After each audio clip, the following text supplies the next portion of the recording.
부자들은 경제신문을 읽는다. 오늘도 네 가지 뉴스 종목들 중심으로 오늘은 꼽아봤고요. 이분과 함께 말씀 나누겠습니다. 한국투자증권 이프랜드의 김관진 차장과 함께하겠습니다. 차장님 어서 오세요. 네, 안녕하십니까? 안녕하세요.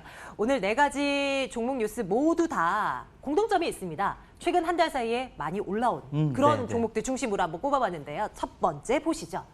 삼성전자 볼 거예요.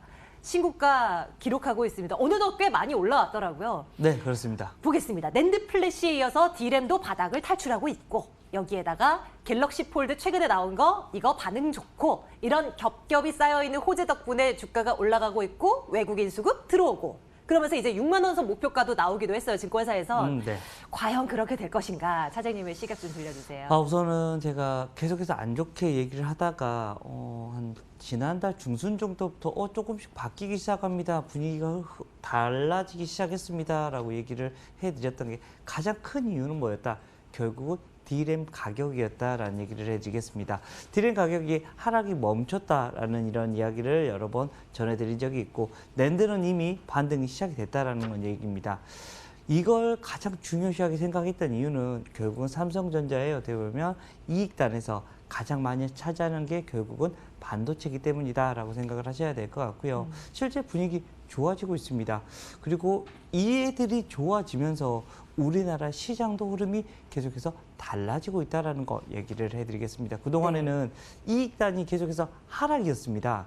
이 예상이 계속해서 더 밑으로 낮췄었는데 이게 아마도 3분기가 저점이 되고 이제 다시 상승 쪽으로 틀어줄 수 있지 않을까라는 생각, 이런 모습이 나오고 있고요. 삼성전자 같은 경우는 제가 여기 들어오기 전에 흐름을 보니까 드디어 52주 신고가더라고요. 네, 맞아요. 쉽게 오지 않은 구간이었다라고 생각하시면 되고 분할 이후에 정말 바보가 됐었던 삼성 주식이었습니다. 근데 이제는 조금 달라질 수도 있을 것 같은데 라는 생각을 해볼 수 있을 것 같습니다. 네. 이제는 그동안에 강력한 저항선 역할을 했던 게 이제는 강력한 지지선 역할이 되기 시작할 것이다. 이렇게 되면 삼성전자 주가는 더 추가적인 상승도 바라볼 수 있지 않나라는 얘기를 드리겠습니다. 사실 뭐 증권사에서 목표가 6만 원 뭐 제시하고 있지만 이걸 정말 갈 것이다라고 믿는 분들은 그리 많지 않으실 것 같고 네, 일단 알고 계시겠죠? 네, 분할 네. 말씀 주셨으니까요. 네, 네, 액면 네. 분할하고 났을 때가 그때 52,000원대 네, 뭐 이 정도로 52,000원, 기억을 네, 그 하는데요. 정도입니다. 네. 그 수준까지 충분히 올라갈 여지가 있다라고 지금 보세요. 분위기는 지금 갈 수 있다라는 분위기로 지금 이제 바뀌고 있는 것 같습니다. 물론 아직까지 완벽하게 턴이 되지는 않았습니다. 그렇지만 바닥을 잡았다는 거 이것만으로도 좀 이제는 긍정적으로 봐도 되는 거 아닌가. 그리고 최근에 수급을 보면 참 좋게 움직여주고 있습니다. 연기금 쪽에서 정말 열심히 돈을 밀어넣고 있는 것 같다라는 얘기를 해드리겠습니다. 긍정적 이런 시각 바라봐도 될 것 같다라는 얘기를 드리겠습니다. 사장님 하나 더요. 만약에 갤럭시 폴드 이 스마트폰으로 인한 뭐 강세가 아니라 반도체 쪽의 호재에 더 점수를 많이 준 그것으로 올라가게 된다면 차라리 하이닉스를 보는 게 맞지 않나요? 우선은 물론 이제 단일 폼으로 보면 하이닉스가 빠릅니다. 실제로 지금 이미 삼성전자가 신고가를 가기 전에 하이닉스는 이미 신고가를 가 있었던 네, 상황이었고요. 맞습니다. 이 두 개만 비교했을 때 나는 탄력이 빠른 걸 가고 싶어라고 하면 하이닉스를 어떻게 보면 여러분들이 대응하는 게 맞습니다.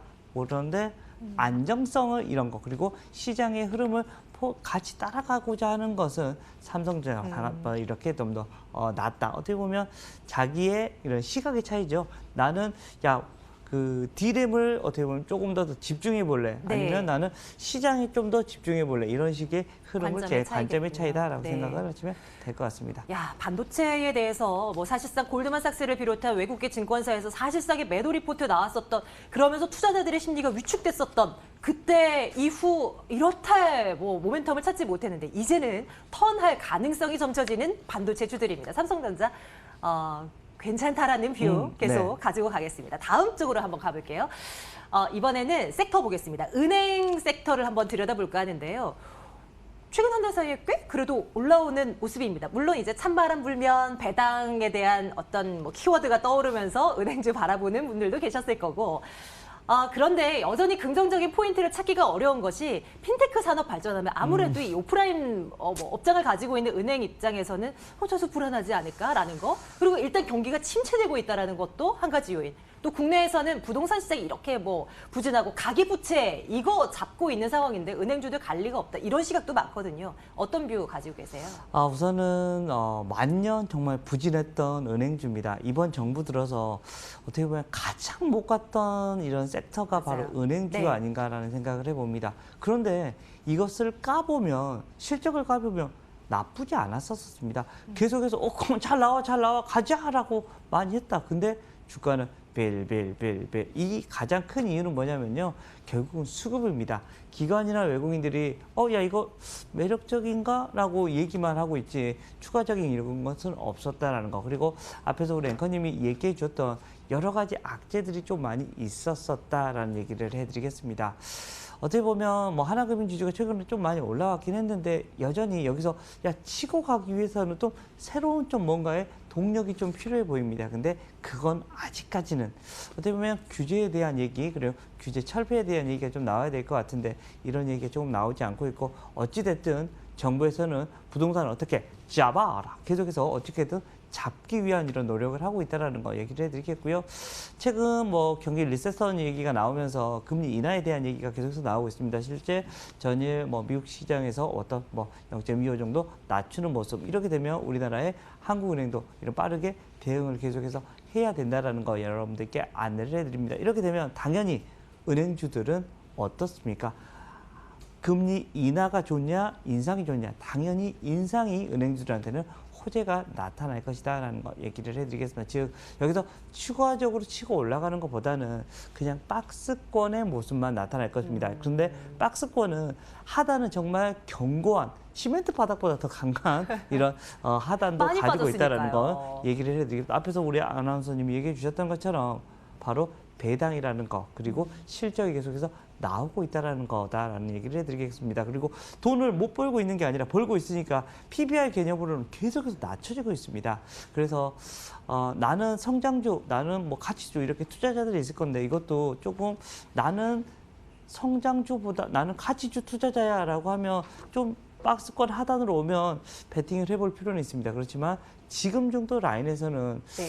조금 고개를 갸우뚱하는 게 맞지 않나라는 얘기를 드리겠습니다. 뭐 종목별로 다르긴 하겠지만 차장님 신한지주의 경우는 기관 투자자들의 순매수가 계속 유입이 되고 있어요. 이거 네네. 의미 있다라고 볼 수 있을까요? 어떻게 보면 그동안 좀 많이 비워놨던 것을 섹터를 좀 채워놓고자 하는 이런 뭐 모양인 것 같고요.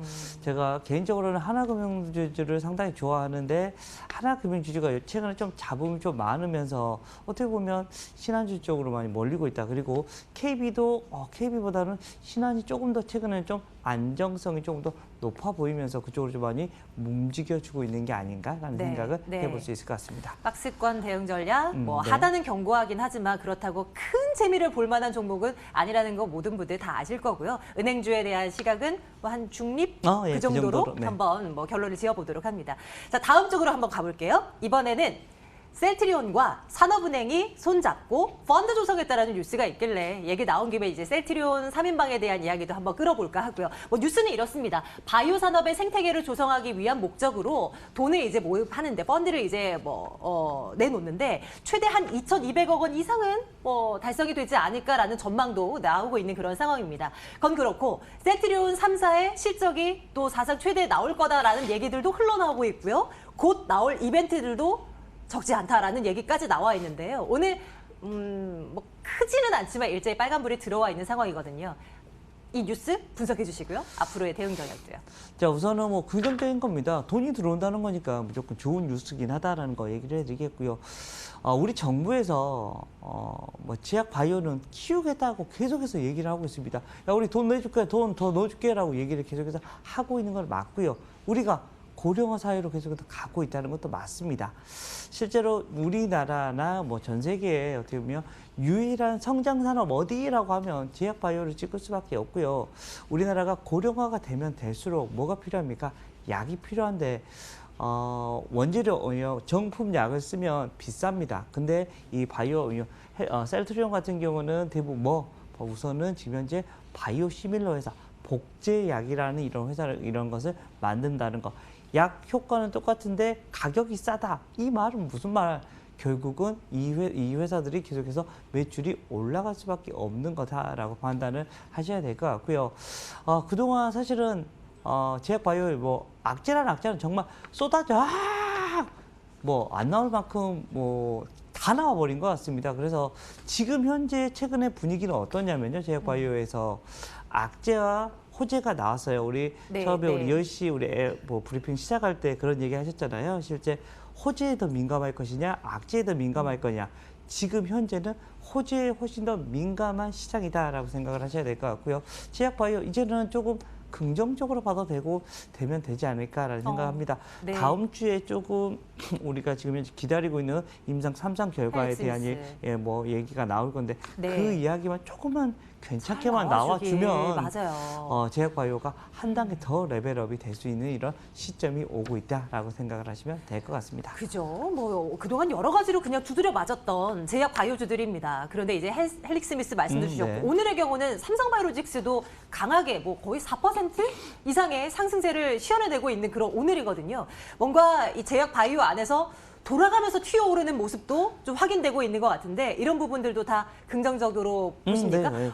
탑픽으로는 어떤 걸 봐야 될까요? 뭐 탑픽. 하나 꼽기가 참 네, 어렵나요? 어렵긴 하지만 앞에서 얘기하셨던 네. 삼성바이오로직스 저는 제일 좋아하고 있습니다. 실제 그동안 말씀 주셨던 대웅제약도 여전히 긍정적인 예, 뭐 뷰예요. 대웅제약은 당연히 뭐 계속 대웅제약은 근데 내일 뭐가 나올 내일 그 얘기가 나와야 되거든요. 네. 그 ITC 쪽에서 최종 결론을 또 내려줍니다. 그래서 끝나고 나면 더 좋아지겠지만 혹시나 해서 내일 뭐 결론이 뭐 대웅제약하고 뭐 메디সক스의 이런 결과가 나올 겁니다. 이거 포자 이런 톡신을 어떤 걸 진짜 얘들 거 쓴 게 아니다라고 밝혀지면 뭐 내일 한번 팡 올라와 주겠죠. 근데 그건 아직 내일 모르니까 눈여겨봐야 할 내일 봐야 될 문제네요. 이런 이슈니까 뭐 오늘은 얘기하기가 조금은 무거웠었다라는 거 얘기를 네, 해드리겠습니다. 네, 네.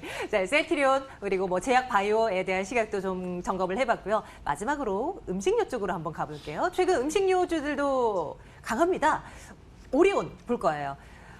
호실적이 예상된다 합니다. 중국은 다소 부진했던 것이 환율 영향도 있었고 또 대대적인 이제 프로모션으로 인한 뭐 비용 항상 이런 것들이 이제 들어가면 다소 이제 뭐 매출이 크게 잡히지는 않죠. 하지만 베트남 괜찮았고 국내에서도 신제품 판매 괜찮았고 하면서 전체적으로 계산기 두드려 보면 예상보다 훨씬 좋은 실적이 나올 거다. 뭐 이런 얘기들이 나오는데요.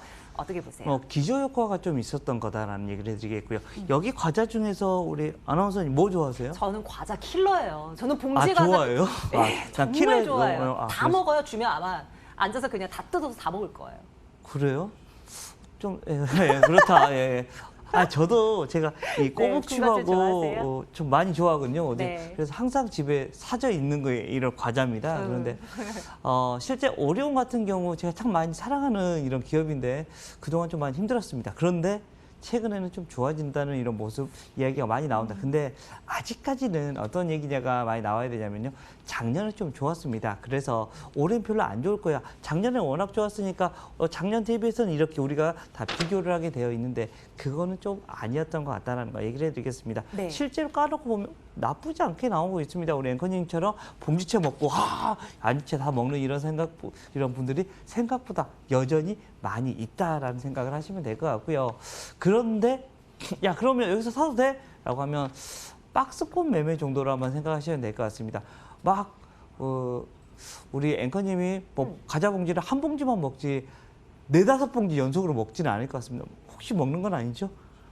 네, 알겠습니다. 말씀하시지 마시고요. 어찌됐든 그 대부분의 사람들이 한 봉지를 먹지 여기서 막 3봉지, 4봉지 더 먹지 그리고 아니면 히트 상품이 나오지는 좀 않을 가능성이 좀 클 가능성이 있다라는 거. 물론 여기서 히트가 나오고 뭐 작년 뭐 재작년 뭐 꼬북칩 뭐 이렇게 허니버터 이런 게 막 나와버리면 가능성은 있다. 그렇지만 네, 네. 그게 아니라면 당분간은 박스일 것 같다라는 생각을 합니다. 그래서 윗 라인은 한 11만 원 정도로 여러분들이 생각을 하시면 될 것 같고요.